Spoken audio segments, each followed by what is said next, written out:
Olá pessoal! Nessa aula e na próxima eu vou abordar os 4 conjuntos numéricos fundamentais da matemática. Nesta aula a gente vai ver o conjunto dos números naturais, dos inteiros e dos racionais. E na próxima aula, uma aula separada, a gente vai ver o conjunto dos números reais. A minha abordagem vai ser um pouco mais profunda do que se esperaria a nível de pré-cálculo. Eu vou trazer resultados da análise para mostrar as propriedades desses conjuntos. Mas a minha abordagem vai ser feita de modo que todos possam compreendê-la. Então, vem comigo e bora ver o que vai rolar nessa aula.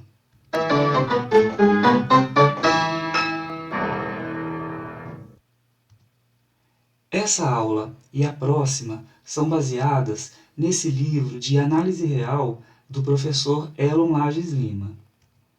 Eu vou abordar também a crítica que Russell faz aos axiomas de Peano. Mesmo que você seja da matemática e já tenha estudado análise, pode ser que você não conheça e se interesse pelas objeções de Russell. Ao longo dessas aulas, você vai entender também por que o Will ficou tão nervoso quando Chris disse que tudo na matemática pode ser rigorosamente demonstrado. Então, nós vamos ver nesta aula estes 3 tópicos.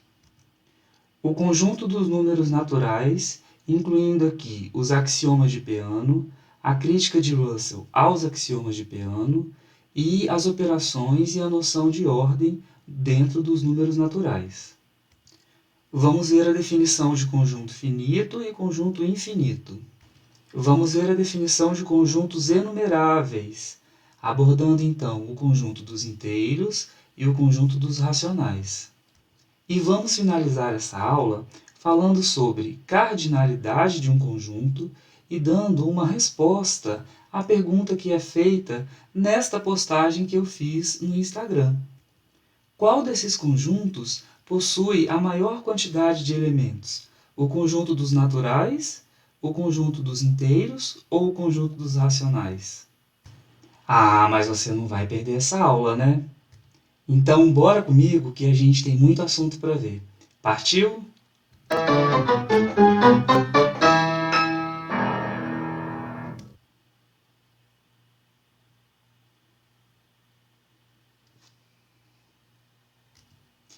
O conjunto dos números naturais é definido a partir dos axiomas de Peano.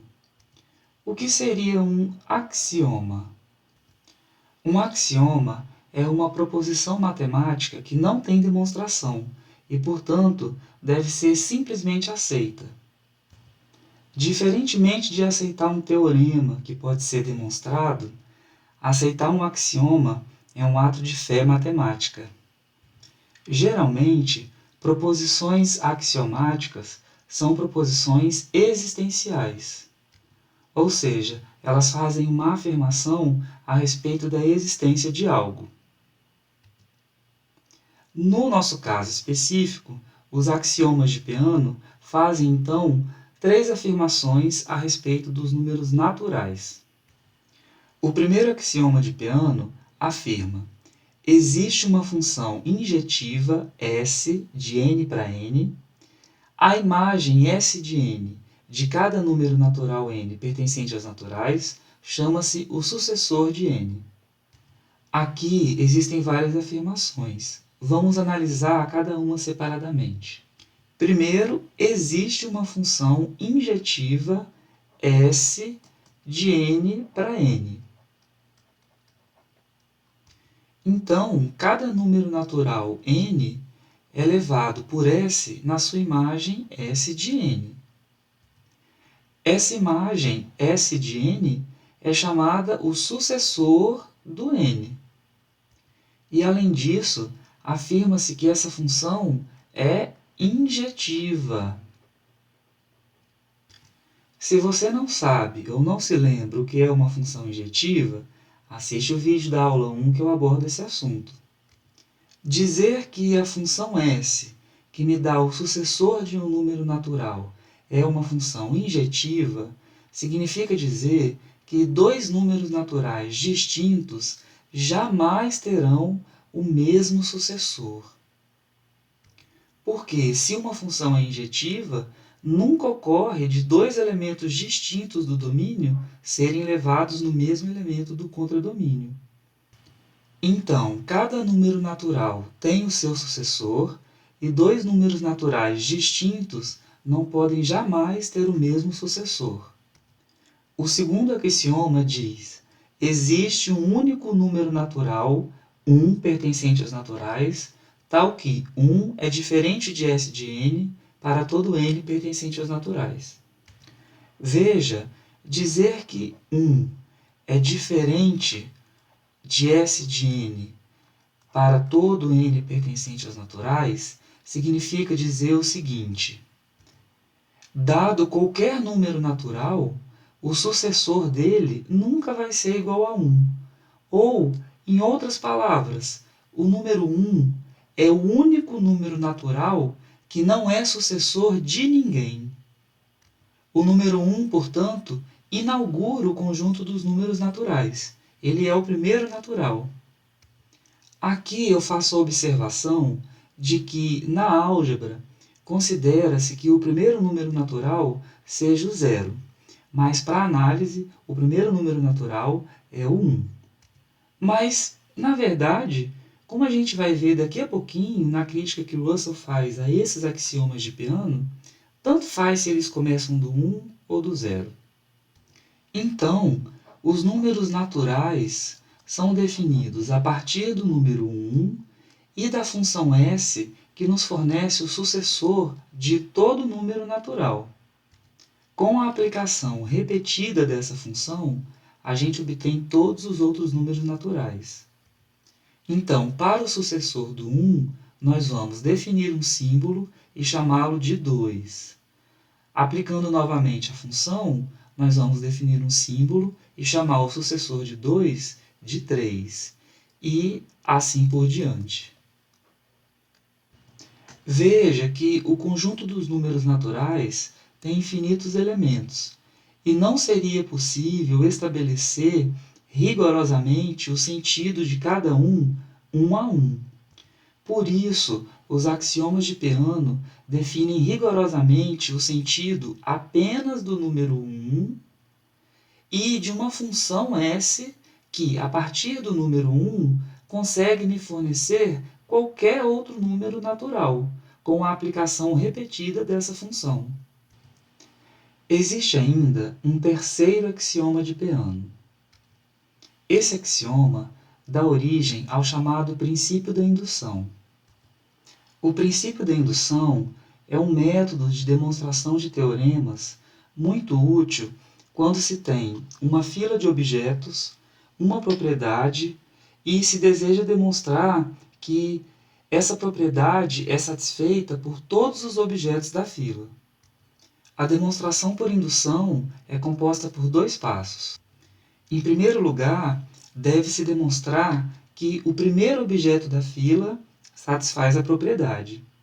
Em seguida, a gente toma um elemento numa posição genérica da fila, digamos n, supõe que esse elemento satisfaz a propriedade P e mostra que o próximo elemento, no índice n mais 1, também satisfaz a propriedade P. Com isso, pode-se concluir, pelo princípio de indução, que a propriedade P é satisfeita por todos os objetos da fila. Nós vamos ver agora as críticas que Russell faz aos axiomas de Peano. Russell afirma que as principais noções presentes nos axiomas de Peano são muito vagas e passíveis de várias interpretações. Russell está falando das noções de número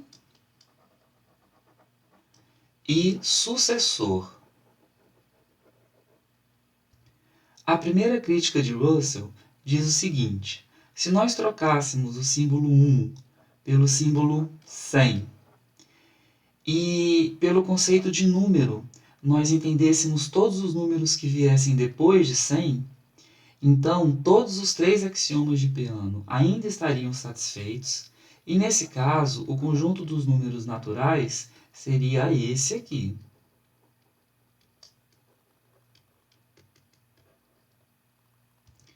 Russell faz inclusive o seguinte alerta: alguém pode objetar que o primeiro número do conjunto dos naturais não pode ser sucessor de ninguém, e o número 100 é sucessor do 99. Mas, nessa nova definição, a noção de número se restringe apenas aos números a partir do 100. Então, 99 não é um número. Assim, na verdade, o conjunto dos naturais poderiam começar de qualquer número, e não necessariamente a partir do 1. A segunda crítica de Russell diz o seguinte: suponhamos que o número 1 tenha o seu papel usual dos axiomas de Peano, ou seja, que ele seja o primeiro elemento do conjunto e não seja sucessor de ninguém. Porém, a noção de número só está definida agora para os números pares. E a noção de sucessor, ao invés de somar um, como é usualmente feito nos axiomas de Peano, seja somar 2. Na verdade, pessoal, eu vou alterar um pouquinho o exemplo do Russell para definir o conceito de número não para os números pares, mas apenas para os números ímpares. Por que eu estou fazendo isso? Porque o Russell considera que o primeiro número natural é o zero, porque a abordagem dele é a partir da álgebra. Então, para ele, nesse exemplo em que os números naturais começam do zero, essa crítica dele é boa quando a noção de número está definida para os pares e o sucessor é mais 2. No meu caso, que eu estou pegando a abordagem da análise, eu vou começar a partir do 1, definir número só para os ímpares, e sucessor ainda vai ser somar 2. Com isso, todos os axiomas de Peano são satisfeitos e os números naturais agora são esse conjunto aqui.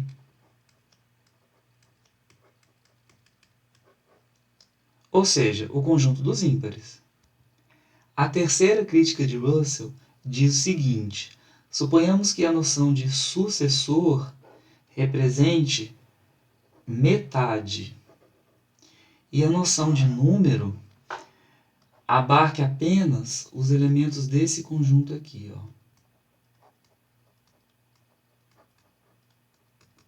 Nesse caso, segundo Russell, esse conjunto aqui satisfaz todos os axiomas de Peano e poderia muito bem ser definido como o conjunto dos naturais. A crítica de Russell, então, se generaliza e diz o seguinte: suponha que tenhamos uma sequência de números x1, x2, x3, e que essa sequência satisfaça as seguintes propriedades. A sequência tem um início, mas não tem fim. Não há repetição alguma, ou seja, todos os elementos dessa sequência são distintos entre si.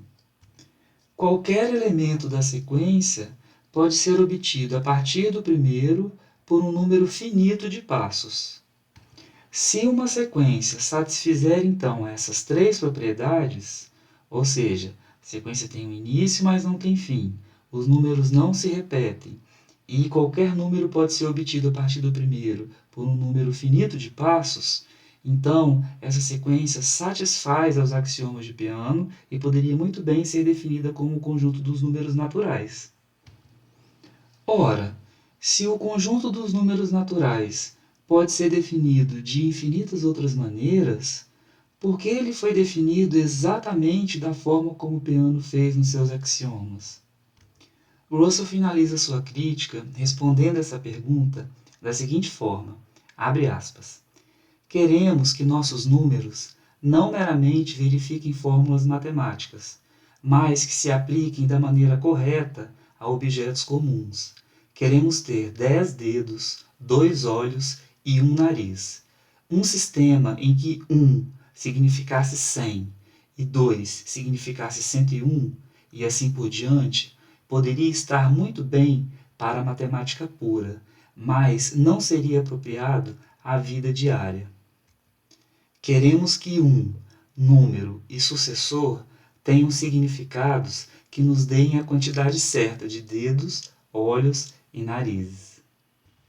Então, meus amigos, além de termos de aceitar os axiomas de Peano como um ato de fé matemática, devemos aceitar ainda que o conjunto dos números naturais foram definidos da forma como Peano fez, simplesmente porque é conveniente para as contagens que a gente faz no dia a dia.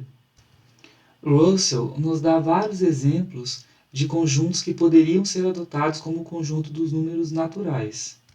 E isso faria sentido em termos de matemática pura, mas não faria sentido em termos práticos. A formalização dos números naturais a partir dos axiomas de Peano não deve perder de vista que a gente usa os números naturais para contar as coisas. E por isso ele deve ser definido como um conjunto que contém o 1, o 2, o 3, o 4 e assim por diante. Para finalizar essa abordagem aos números naturais, nós vamos ver agora algumas operações definidas dentro desse conjunto e a noção de ordem nos números naturais. Duas operações estão definidas dentro dos números naturais: a adição e a multiplicação. Então, dados dois números naturais, n e m, a adição determina a soma deles e a multiplicação, obviamente, o produto deles. Essa operação aqui de soma e este símbolo aqui de soma, e também essa operação de multiplicação e este símbolo de multiplicação, devem fazer sentido a partir dos axiomas de Peano. E, de fato, pode-se definir rigorosamente a soma e a multiplicação a partir da função s, que é a função sucessor. Nós não vamos fazer essa demonstração por uma questão de economia de tempo.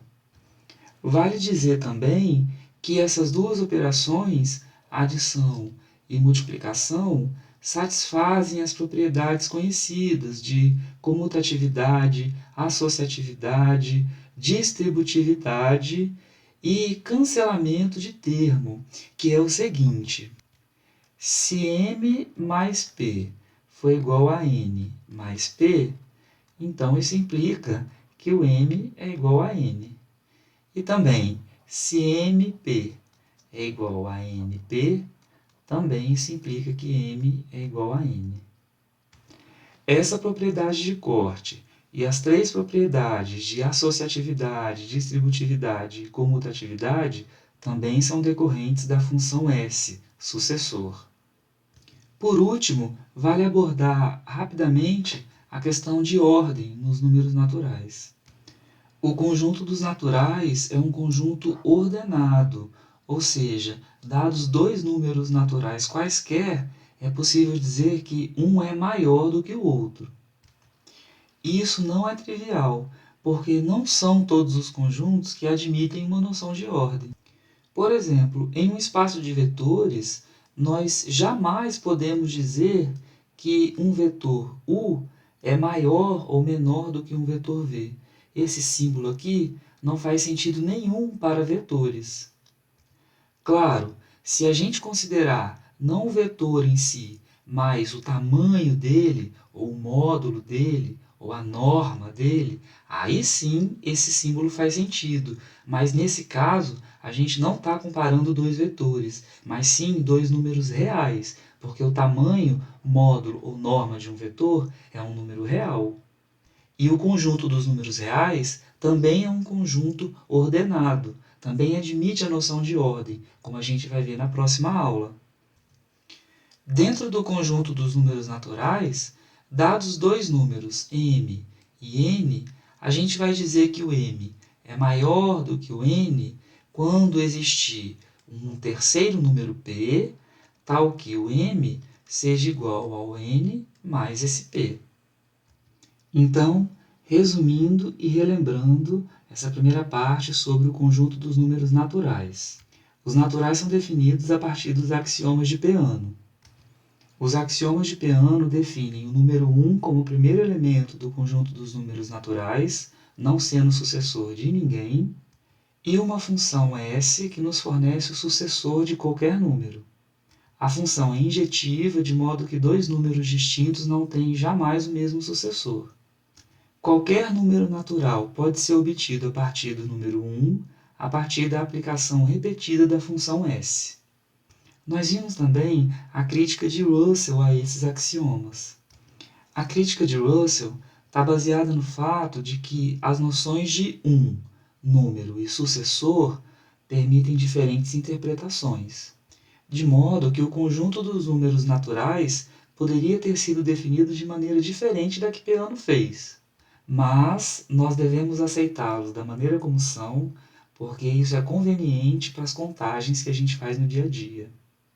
E finalizamos a abordagem aos naturais vendo as operações de adição e multiplicação e a noção de ordem em N.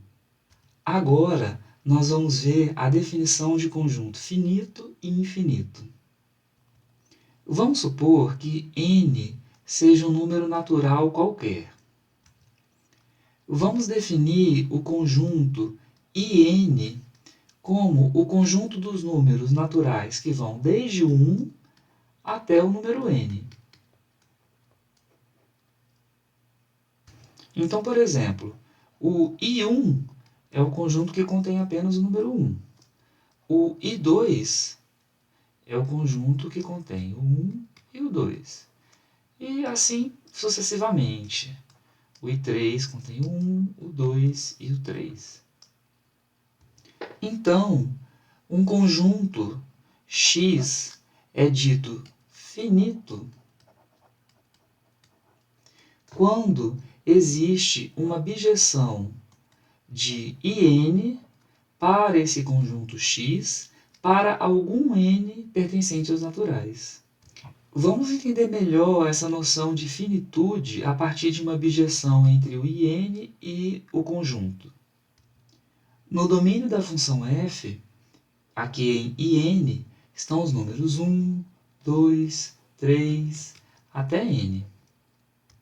Para o número 1, a função f faz corresponder um elemento pertencente a x, e a gente pode chamá-lo de x1. De maneira análoga, ao número 2 corresponde o elemento x2, ao 3 o elemento x3, e assim vai até aqui ao n, o nésimo elemento. Eu vou repetir a definição de conjunto finito para que agora a gente se atente aos detalhes dela. Um conjunto X é dito finito quando existe uma bijeção entre IN e X. A função f, portanto, deve ser uma bijeção. Isso significa que para cada elemento de IN corresponde um e somente um elemento de X. E, opostamente, para cada elemento de X corresponde um e somente um elemento de IN. Assim, essa bijeção está estabelecendo, na verdade, uma contagem ou uma enumeração dos elementos do conjunto X. E nessa contagem é possível dizer que a quantidade de elementos de X é exatamente n.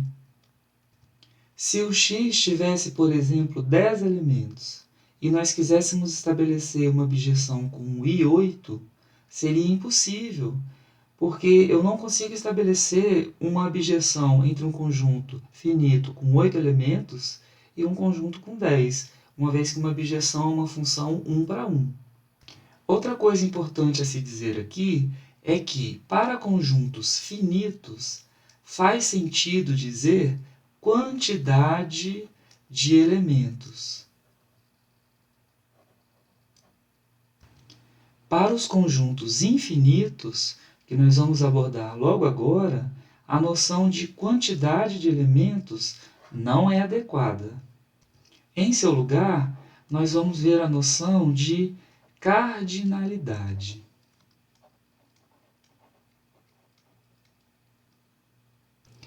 Um conjunto X é infinito quando não é finito, ou seja, quando é impossível estabelecer uma bijeção entre IN e esse conjunto X, qualquer que seja N. Um teorema que ajuda a entender melhor essa noção de infinito é o seguinte: se x é um conjunto infinito, existe uma função injetiva de n em x. Observe aqui duas diferenças em relação à definição de conjunto finito. Uma diferença é que essa função aqui agora ela é injetiva. E outra é que o domínio não é mais aquele conjunto finito IN, mas sim todo o conjunto dos números naturais. Veja o seguinte: se x fosse um conjunto infinito, se x fosse um conjunto finito, seria impossível estabelecer uma função injetiva de todos os naturais em x. Por quê? Vamos supor que x tenha 10 elementos. Os 10 primeiros naturais eu posso associar a cada um dos elementos de x. Mas a partir do 10º, todos os outros têm que ser associados a algum elemento de x que já foi associado a alguém. Ou seja, essa função jamais vai ser injetiva se o x for finito. Então, se é possível estabelecer uma função injetiva de todo o conjunto, entre todo o conjunto dos naturais e um conjunto x, é porque esse conjunto é infinito. Um outro ponto interessante a se observar aqui é que na definição de conjunto finito, aquela função, que na verdade era uma bijeção entre um IN e o conjunto x, ela estabelecia uma contagem ou uma enumeração dos elementos de x. Lembra que aqui ficava x1, x2, x3 e no final ia até o xn. Então, isso aqui representa uma contagem de n elementos em x, que é a quantidade de elementos que x tem. Lembrando que quando o conjunto é finito, a expressão quantidade de elementos faz sentido. Já no caso em que x é infinito, a exigência sobre a função f é que ela seja injetiva apenas, e não bijetiva. Isso significa que, embora eu ainda tenha aqui os elementos x1, x2, x3 e por aí vai, esses elementos, nessa fila em que está, não representam todo o conjunto x. Ou seja, podem existir, e de fato existem, vários outros elementos dentro aqui do contradomínio x, né, que não vieram de ninguém aqui em N. Por quê? Porque a minha função f ela tem que ser apenas injetiva. Eu não estou exigindo que ela seja sobrejetiva. Portanto, podem sobrar elementos em x que não estão abarcados pela função. Então, para conjuntos finitos, o fato de existir uma bijeção entre IN e o conjunto x significa dizer que esse conjunto tem n elementos e todos esses elementos estão contados ou enumerados aqui. Já para conjuntos infinitos, a função injetiva de n em x garante apenas que o x é infinito. Não garante que eu esteja estabelecendo aqui uma contagem dos elementos de x, justamente porque podem existir infinitos outros elementos aqui em x que não foram abrangidos por f, porque f é apenas injetiva, não é sobrejetiva. Mas existe um tipo muito particular e especial de conjunto infinito, que é o infinito enumerável, que nós vamos estudar agora. Esse sim, para um conjunto infinito enumerável, sempre vai existir uma função de n nesse conjunto que seja não injetiva, mas sim bijetiva. Um conjunto x é dito enumerável quando existe uma bijeção entre os naturais e esse conjunto. Observe que a chave dessa definição é a exigência de que essa função seja uma bijeção. Isso significa que essa contagem ou essa enumeração que é feita dentro do conjunto x, a partir dessa função f, dessa forma, ela vai esgotar de fato todos os elementos que compõem x, ou seja, todos os elementos que compõem x estão enumerados aqui. Esse é o momento ideal para introduzir a noção de cardinalidade. Como eu disse anteriormente, para conjuntos finitos, a noção de cardinalidade ela equivale à noção mais simples de quantidade de elementos. Então, para conjuntos finitos, a cardinalidade de um conjunto é igual à quantidade de elementos que ele tem. Então, por exemplo, se o conjunto X contém o número π, o número 1 e o número -10, então a cardinalidade de x é igual a 3, porque x tem 3 elementos. Por outro lado, quando o conjunto é infinito, nós não podemos utilizar a noção de cardinalidade como a noção de quantidade de elementos. Na verdade, não existe a definição de cardinalidade para um conjunto infinito. O principal resultado que a gente tem a respeito da noção de cardinalidade para conjuntos infinitos é o seguinte: dados dois conjuntos infinitos, x e y, se existir alguma bijeção entre x e y, então a cardinalidade de x é igual à cardinalidade de y. Observe novamente os detalhes da definição. Dois conjuntos infinitos, x e y, têm a mesma cardinalidade quando existe uma bijeção entre eles. Para conjuntos finitos, isso é imediato de se ver e de entender, porque se eu consigo estabelecer, por exemplo, uma bijeção entre o I7 e um conjunto X qualquer, significa que esse conjunto X tem exatamente 7 elementos, porque o I7 é composto por 1, 2, 3, até o 7. E se eu estabeleci uma bijeção, uma função 1 para 1, entre os números 1, 2, 3, 4, 5, 6, 7 e o conjunto X, significa que o conjunto X tem exatamente 7 elementos. Então, a quantidade de elementos de x e de 7 é a mesma, uma vez que existe uma bijeção entre eles. A mesma coisa está acontecendo aqui entre dois conjuntos, só que dessa vez infinitos. Também existe uma bijeção entre um e outro. Então, para cada elemento daqui, corresponde um e somente um elemento daqui do contradomínio e vice-versa. Só que nesse caso, nós não podemos usar a expressão quantidade de elementos. Então, a gente usa a expressão cardinalidade. Os dois conjuntos têm a mesma cardinalidade, uma vez que existe uma bijeção entre eles, uma função 1 a 1 entre eles.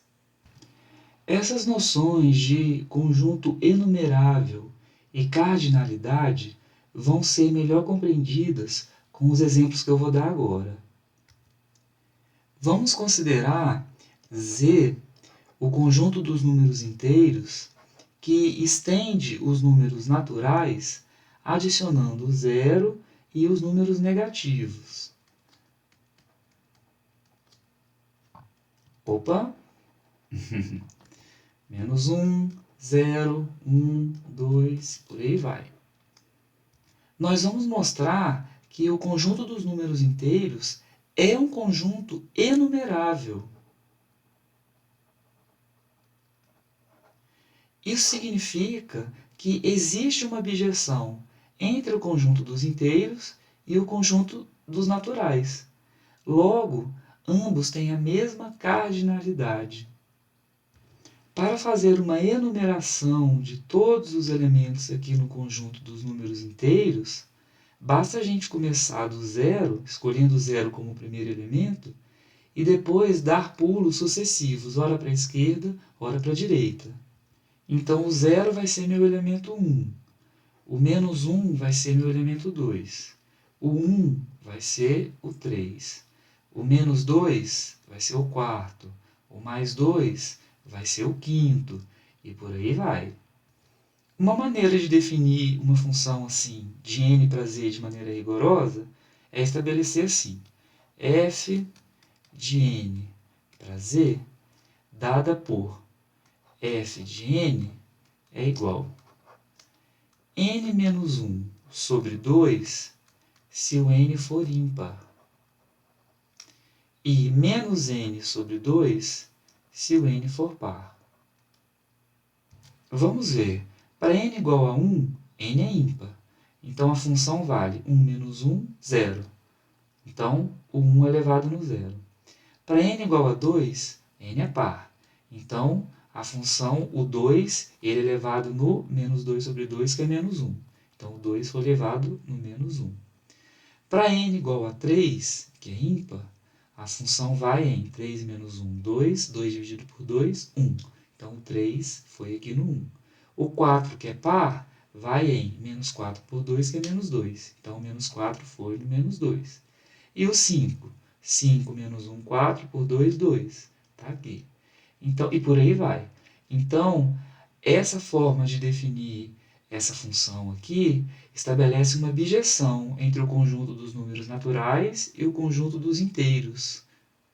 Isso significa, portanto, que o conjunto dos inteiros é enumerável e também que a cardinalidade dos números inteiros é igual à cardinalidade dos números, perdão, a cardinalidade dos naturais é igual à cardinalidade dos inteiros.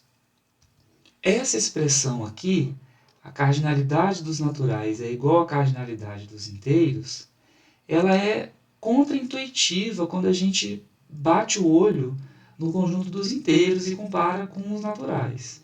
Por quê?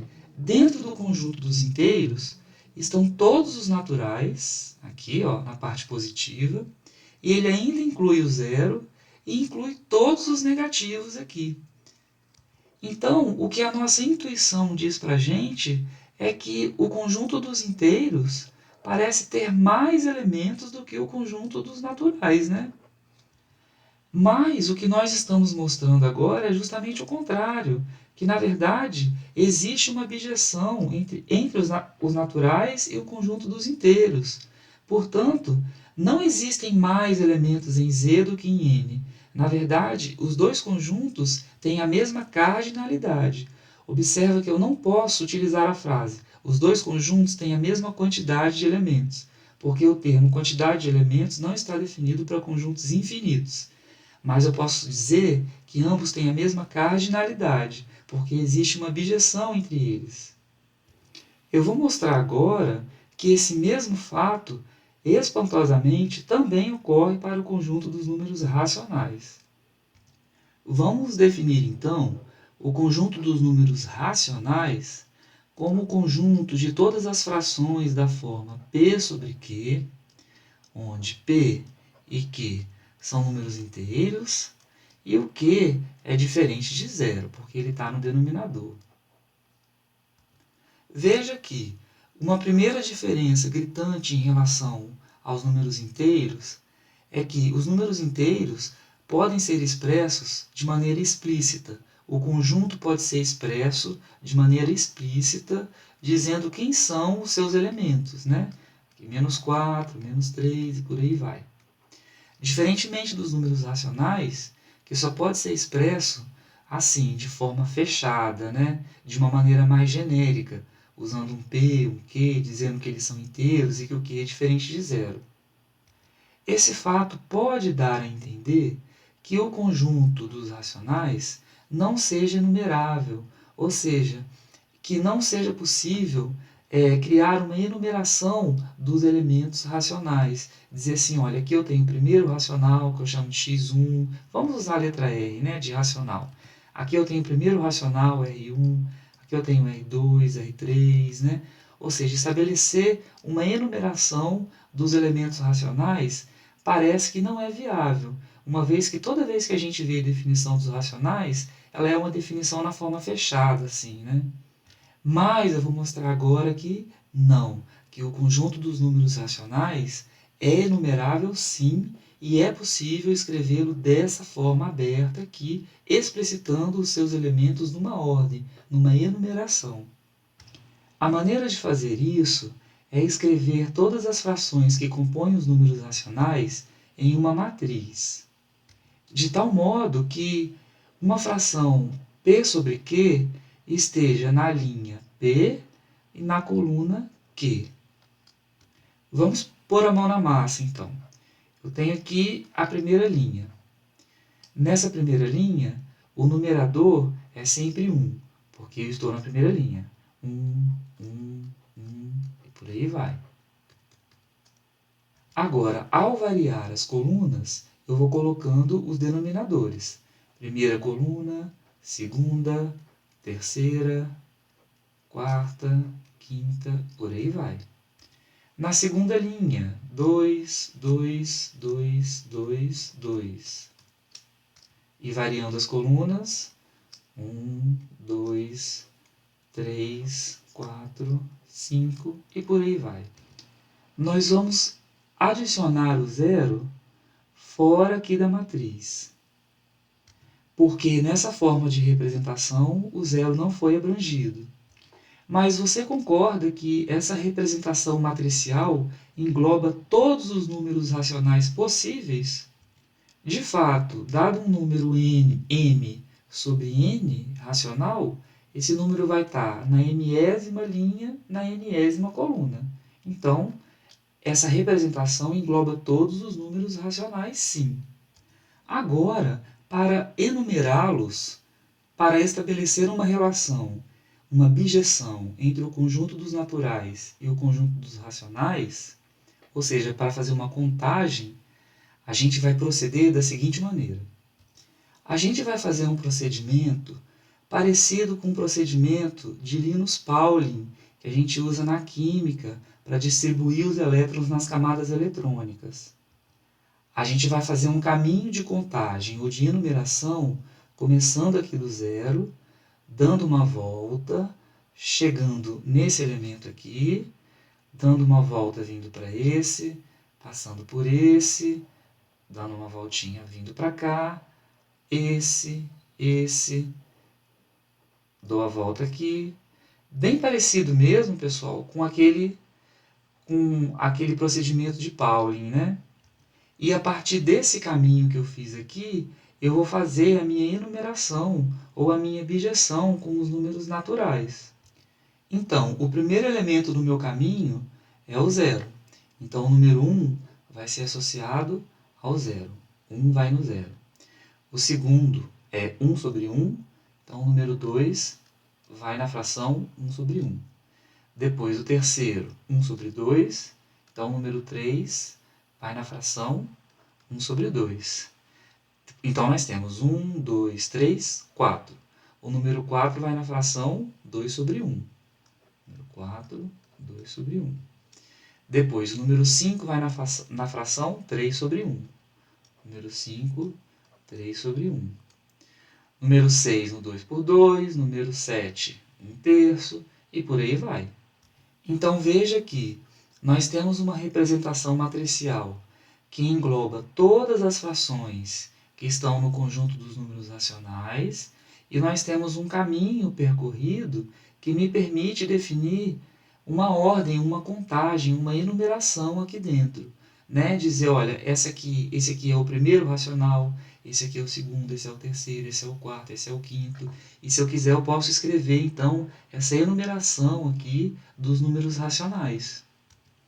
Você deve concordar também que esse caminho, indo sempre assim em diagonal, vai abarcar todos os elementos dessa matriz.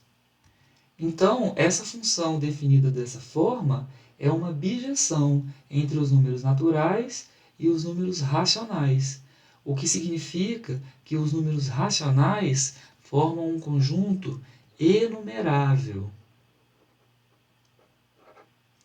E, além disso, a cardinalidade dos racionais é igual à cardinalidade dos naturais. Então, aqui, novamente, chegamos num resultado que pode causar estranheza. Porque, se o conjunto dos inteiros já parecia ser maior que os naturais, o conjunto dos racionais aí é que parece mesmo. Porque, assim, a princípio não dá nem para escrevê-lo de uma maneira completa, né? Assim, enumerando os elementos todos. Mas, na verdade, dá sim, e nós acabamos de mostrar como enumerar. Né? Se eu quiser, eu posso escrever o conjunto dos racionais explicitando seus elementos um após o outro. Basta utilizar esse caminho e essa função que nós fizemos aqui. O primeiro é o zero, o segundo é 1 sobre 1, o terceiro é o meio, e por aí vai. Então, por mais que pareça que o conjunto dos racionais seja bem maior que os naturais, ou que tenha mais elementos, na verdade não. Existe uma bijeção entre eles. Os racionais, por causa disso, são um conjunto enumerável e também a cardinalidade dos dois conjuntos é a mesma. Os racionais têm a mesma cardinalidade que os naturais. Nós acabamos de mostrar, então, que tanto o conjunto dos inteiros quanto o conjunto dos racionais são conjuntos enumeráveis com a mesma cardinalidade que o conjunto dos números naturais. Isso, então, nos permite responder a pergunta que eu fiz nesta postagem no Instagram.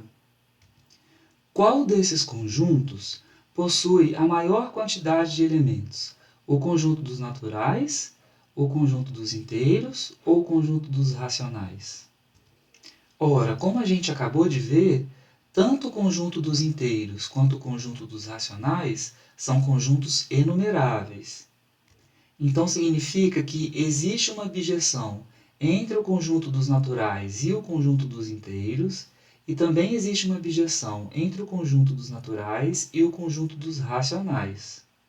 E isso também significa dizer que a cardinalidade dos números inteiros é a mesma cardinalidade que a dos números racionais. E também que a cardinalidade, que a cardinalidade dos naturais. E também que a cardinalidade dos racionais é a mesma que a cardinalidade dos naturais. Ou seja, tanto Z quanto Q têm a mesma cardinalidade, ou, dizendo erroneamente, quantidade de elementos que os naturais. Por que erroneamente? Porque nós vimos que para conjuntos infinitos a expressão quantidade de elementos não é adequada. A gente deve usar o termo cardinalidade. E nós mostramos que esses três conjuntos aqui possuem a mesma cardinalidade. Então, não faz nem sentido essa pergunta por qual deles possui a maior quantidade de elementos. Os três possuem o mesmo tipo de infinito, que nós chamamos de infinito enumerável. O conjunto dos números reais, por outro lado, é um conjunto não enumerável. Isso significa que o infinito dos números reais é maior que o infinito dos números inteiros, naturais e racionais. E isso vai ser o assunto da segunda parte da nossa aula sobre conjuntos numéricos fundamentais. Então, te vejo lá. Até mais!